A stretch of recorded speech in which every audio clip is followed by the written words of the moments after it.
Now, if marriage is supposed to be a sign of God's love for us, then you can be sure the devil's going to do everything he can to attack this sign. And look at it, marriage is under attack. I mean, from the inside with divorce and infidelity and pornography.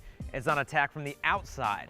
And you look at all the objections we're hearing today. I mean, one of the most common ones is, well, isn't marriage just a piece of paper? And well, if marriage is just a piece of paper, consider this.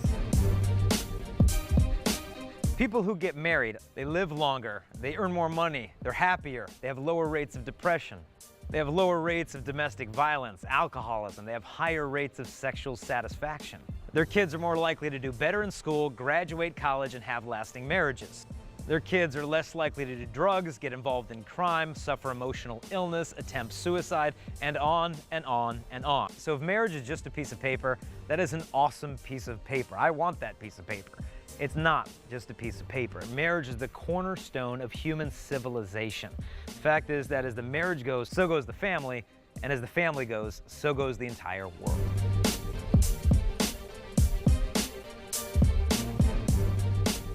And some people would say, well, I don't get it. I mean, can't I just live with my boyfriend, live with my girlfriend, and pretty much get the same benefits? What's interesting is people who cohabit, who live together without actual marriage, actually have the opposite benefits. They have higher rates of divorce, higher rates of infidelity, higher rates of abuse. It doesn't pan out.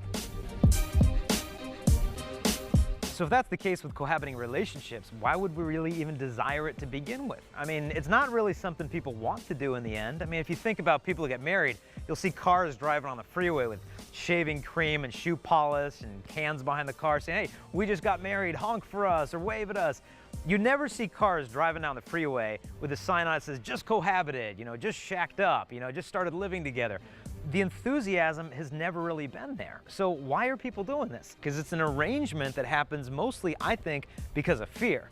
A lot of people have been raised in homes that were divorced and we're kind of afraid to get married because, you want to kind of dip your toe in the water and kind of see if we're going to be compatible. But the fact is, successful marriages are not the result of perfect compatibility. It's about learning how to love and forgive the imperfect person that you've chosen to marry. And the very idea of test driving marriage is impossible. You can't test drive something that by its very nature is permanent. And especially girls, I mean, think about it. You go on one date with a boy and he's a jerk. Okay, breaking up's easy, it's one date. Okay, now date a guy for 6 months and break up. All right, that's harder. But now you sleep with a guy. Now you move in with him and then it dawns on you that he's not the right one for you. Do you know how hard it is to let go when you've given away so much? Girls don't want to. They want to stay put, fix the guy, but the relationship is done before it begins. He doesn't change for the better. She typically changes for the worst. And so if marriage and the union of a man and a woman are supposed to be a sign of God's love for us, what is cohabitation a sign of? That God's in this relationship until it doesn't pan out and then he's got an exit? This isn't God's love for us. Another way that marriage is under attack today is this idea that anybody can marry anybody.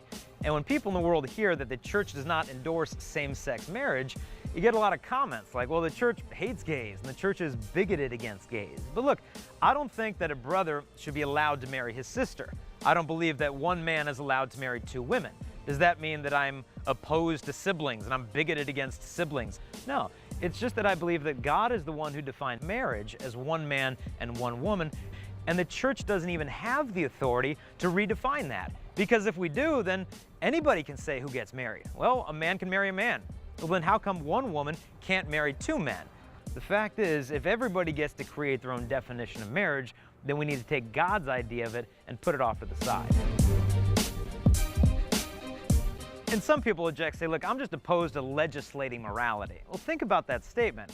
How much of legislation is based on morality? I mean, burglary, perjury, illegal drugs, rape, it's all based on morality, why you can't perform these acts. And in the end, those who do have same-sex attractions are called to love. And the fact that the church teaches that they're not called to get married does not invalidate the fact that they're called to love. And later on in the program, we'll discuss how God can fulfill their desires for authentic human love.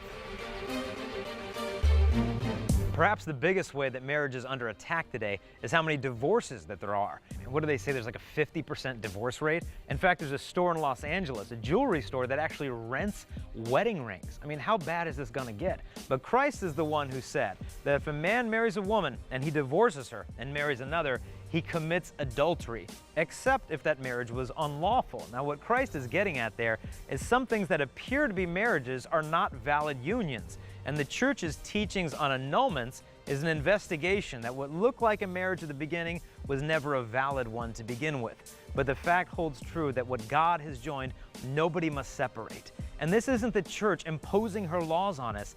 Isn't this the longing of the human heart, that we want love to last forever? And when we come back, we're going to discuss how you can save your marriage before you even meet your spouse.